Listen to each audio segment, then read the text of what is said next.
I am so heartened that each of you have made it a priority to join together at this year's convention.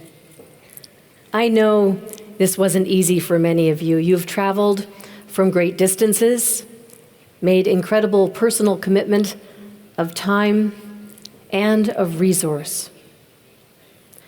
The past few years haven't been easy. We've all been through so much.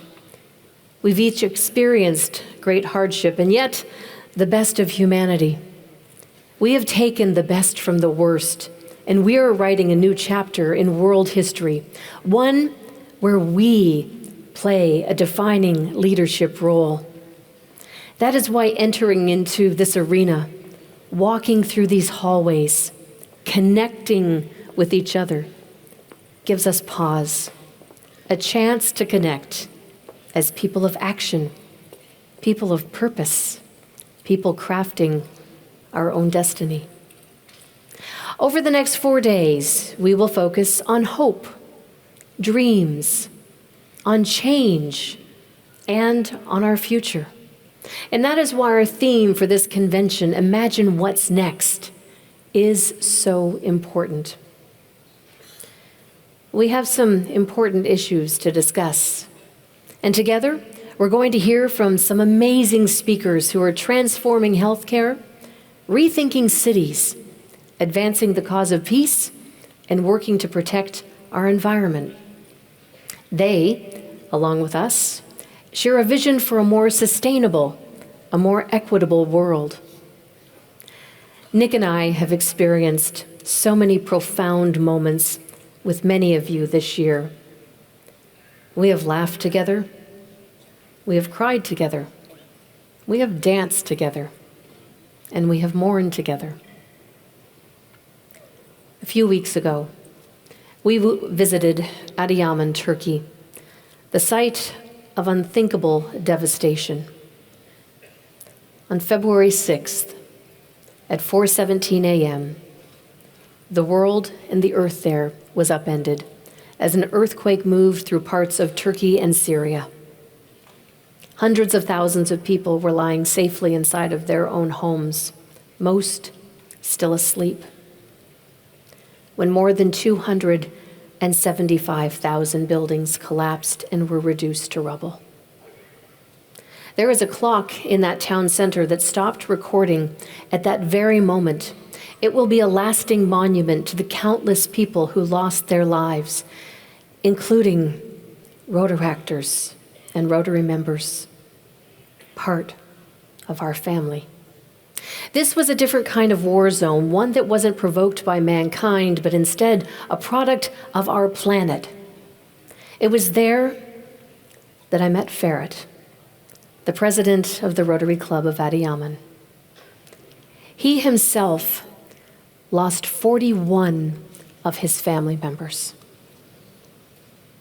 It would be understandable for him to have fled, to have collapsed in grief, and instead, he and his fellow members have been working tirelessly to create container and tent cities, feeding families and cleaning unsafe areas, providing hope and dignity for those who have lost everything. This year alone, we have harnessed the power of our disaster response fund unlike any other year in the past. We have moved tens of millions of dollars in aid into Ukraine, into Pakistan. We have helped flood and tornado victims in the United States. There have been mudslides, cyclones in Brazil and South Asia. And regrettably, that list, as we know, goes on and on. And while we are not a disaster response organization, we breathe one air. And as people of action, when disaster strikes, we respond. And that is because we are an organization without borders and boundaries. And when something happens to a family member on the other side of the world or next door, it also happens to us. When we talk about people of action, there are many ways to interpret this. For some, it's a beach cleanup. For others, crafting large-scale global grants. And for Ferret, it means helping his community to recover and to rebuild. We are not there just through the tough times. And just as importantly, we are proactive in creating conditions every day for a more peaceful, sustainable world. I began this journey as your president, hoping to sidestep the obvious conversation about being the first woman to lead our organization. I was certainly excited by the attention that Rotary was receiving for taking a new direction. I saw the opportunity to leverage that, to use that, to open new conversations about who we are, what we do, how the world can partner with us to achieve greater things together. Very soon, I discovered that something much bigger was happening in Rotary that I had no power to deny nor evade. Rotary members started coming up to me, some with tears in their eyes. Women, yes, but other people who suddenly felt seen for the first time. People of color, members of the LGBTQ community. Rotary members from all walks of life who felt our organization had just done something not different and historic, but essential and exciting.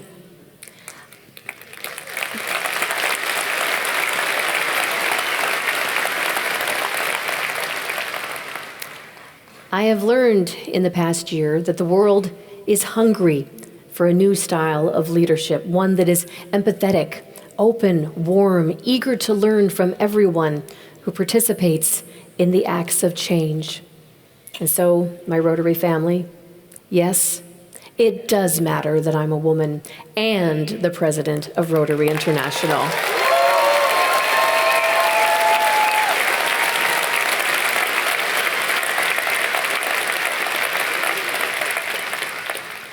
As you know, I set a goal of reaching 30% female membership by the end of the Imagine Rotary year. It was a bold challenge, and in some areas of the world, it was a little bit easier. I am very excited to share with you that of 193 UN recognized countries, 124 Rotary countries have crossed that threshold into 30%.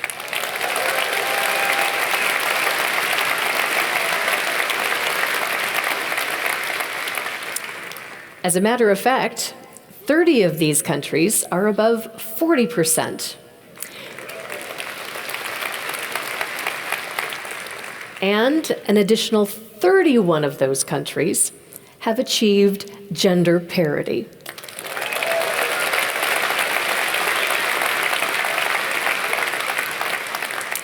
And that's not just because we need women in Rotary. It's a business case as much as anything else. Why wouldn't we target an underperforming market share for improvement? And a special shout out to Rotaractors for paving the way. Gender parity is simply who you are.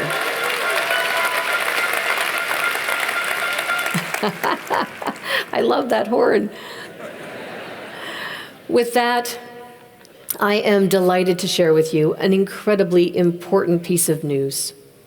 On behalf of the trustees of the Rotary Foundation, I am proud to let you know that they have selected our third Program of Scale awardee. My friends, it will go to United to End Cervical Cancer in Egypt.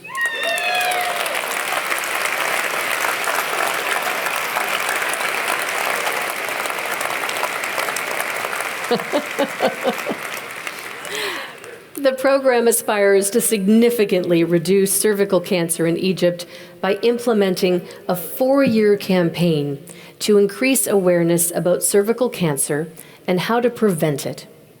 The program will encourage the use of the HPV vaccine and promote screening among women and girls in the Greater Cairo region.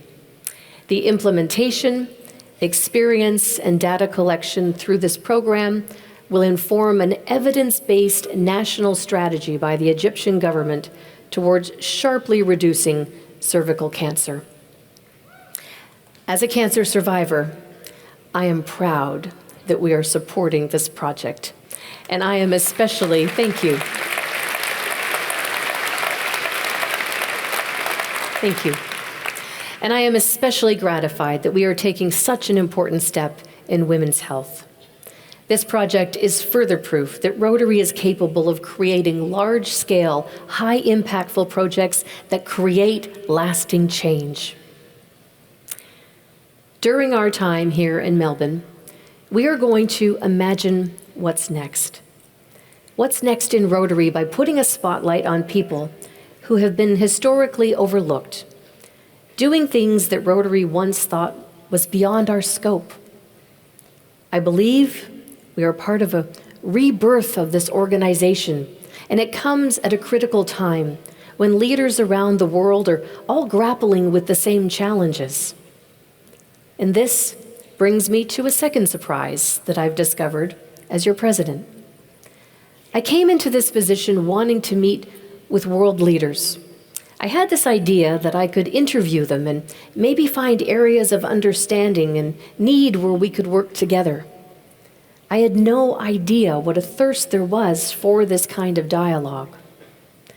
I'm extraordinarily grateful for the unique opportunity to have been able to compare and contrast nations and their leaders in real time, to help connect dots between what's happening in one part of the world and what might benefit those in another. What I soon discovered is that once those doors opened to global leaders, they were just as eager to talk to me as I was to hear from them. I especially remember a recent meeting I had with a head of state, a woman, someone with literally the weight of the world on her shoulders. She immediately tossed away all of the formalities of this very well-planned event, and we jumped into a conversation about our dogs. When we finally got to the substance, I asked her during what her term she is most proud of. She responded to me, pension reform and gay marriage. That surprised me, but in a way, it didn't. Because what I keep hearing from leaders everywhere is the need to be both empathetic and practical. Real leaders, men and women of all races and backgrounds, want to leave their house in order. They want to expand the definition of belonging. They want to expand a definition of family and building a better society. And doesn't that sound incredibly familiar? I've seen this kind of impact throughout this year in projects old and new, and in all 8 stops of the Imagine Impact Tour. The Guatemala Literacy Project, one of the largest grassroots projects Rotary has ever conducted, has been helping children learn to read for more than 25 years. You're going to meet some of my friends later this week that joined me there that are going to entertain you and inform you all about the impact of this project. I will always remember my time vividly in Uganda. I have a deep affection for the Ugandan people. And as you know, one of our peace centers is located and based in Kampala. We had the chance to formally open it. The heroic efforts to build and sustain Rotaract clubs in refugee settlements there have become part of our organization's lore. They elevate us, and they show us all that we can be. And I have to tell you, while we were there, the Rotaract Club in the Naka Valley Refugee Settlement, they gave birth to a Rotary Club. How about that?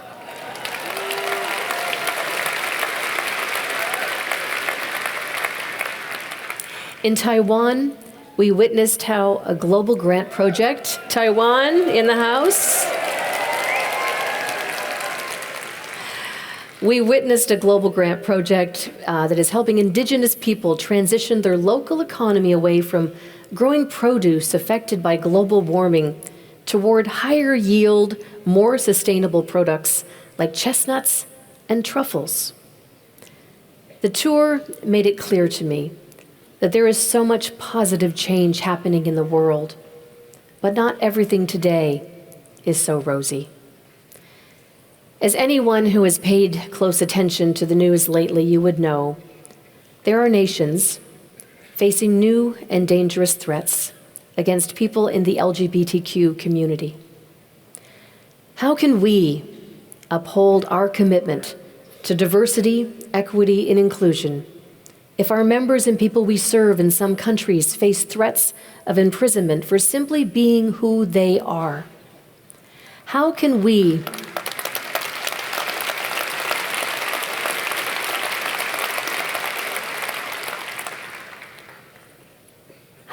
ask everyone to bring their true, authentic selves to Rotary when those true, authentic selves are considered criminal? Well, we are a non-political and non-religious organization. We stand for human rights and human dignity.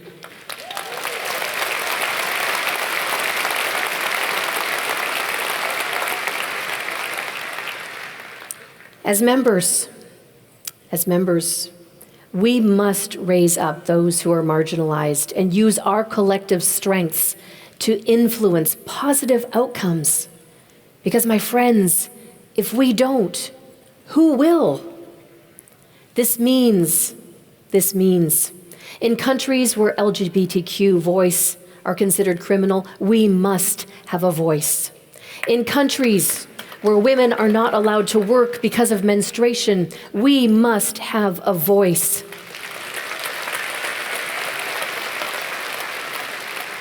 In countries where corruption blocks access to basic food and medicine, we must have a voice.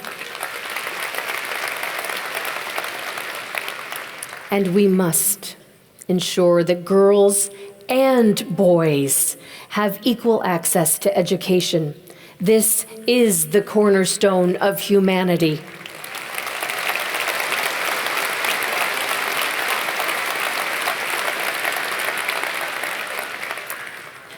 That is the challenge of leadership, and it's one that we are called upon to take up. Because in Rotary, we are all leaders. We are all responsible for the fate of our planet and for our fellow human beings. These are big dreams, lofty requests, but it's what I see in each and every one of you. Together, we are the voice of civil society, and as brave and courageous leaders, I believe it is our duty, our responsibility, to foster world peace through understanding. I will always imagine that this is possible. My friends, we have 3.5 days to be together, to share in these stories, to learn from each other, to rekindle friendships, and to make new ones. The program is exciting, and I will tell you this.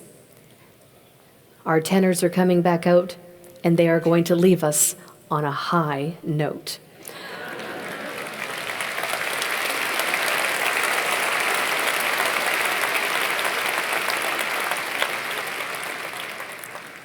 I want to thank you so much once again, all of you, for making this journey. Whether it was just down the street or from halfway across the globe, it means the world. I love you all. Enjoy the rest of this convention, and thank you for taking time to imagine what's next. Thank you.